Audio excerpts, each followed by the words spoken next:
was a rake of 3 old coaches that had been on the Fat Controllers Railway long before Thomas came to the island.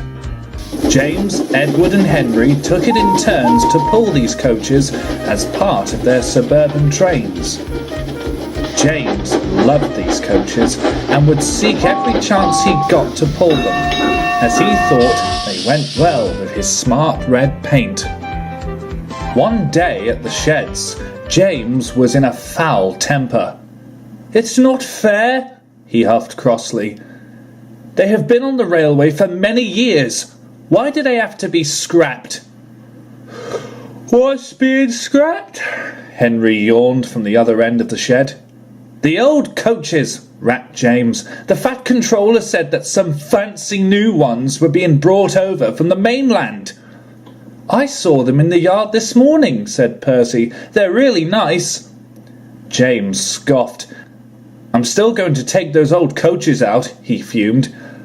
"I wouldn't do that if I were you, James," Edward warned. "The Fat Controller has placed them in the main siding at the big station. I will be taking them with my scrap train this afternoon."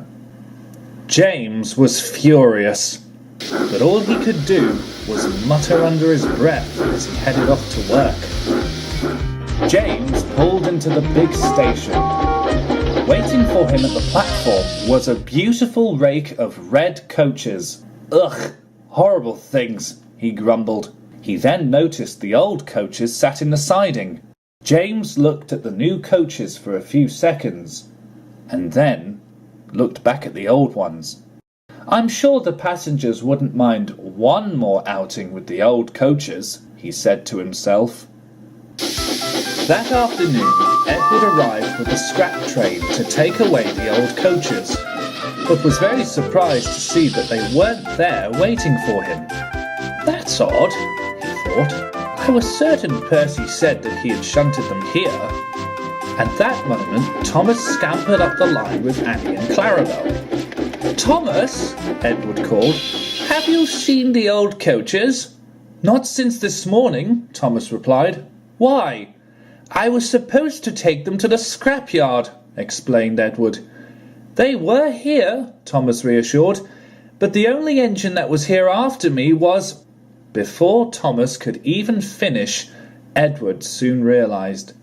"I must find the Fat Controller," he fumed, and hurried away, leaving a confused Thomas, Annie and Clarabel behind. Meanwhile, James had stopped at Edward's station with the old coaches. He was feeling very pleased with himself. "These coaches won't be scrapped now," he chortled. "Oh, won't they now?" said a stern-sounding voice. James almost jumped when Edward arrived. The Fat Controller stepped down from his cab and walked sternly up to James. "You have disobeyed my orders," he said. "These coaches have been retired, and that is why I brought new ones to the railway. Unless this is Sir James Hatt's railway, then these coaches would have a different fate." James felt rather defeated. At the Fat Controller's command, he shunted the coaches in the station siding, and Edward then took them back to the big station to join his scrap train. The passengers were cross that they couldn't go anywhere, but luckily the Fat Controller had sent Percy to bring the new coaches for James to pull for the rest of the day. At first, James didn't like the new coaches and felt rather silly, but as he puffed, he had to admit that his smart red paint looked very stylish with their own. By the time James had reached the end of the line, he had had a change of attitude towards the new coaches. In truth, he was going to miss the old ones, but he knew that they had had a long and useful working life.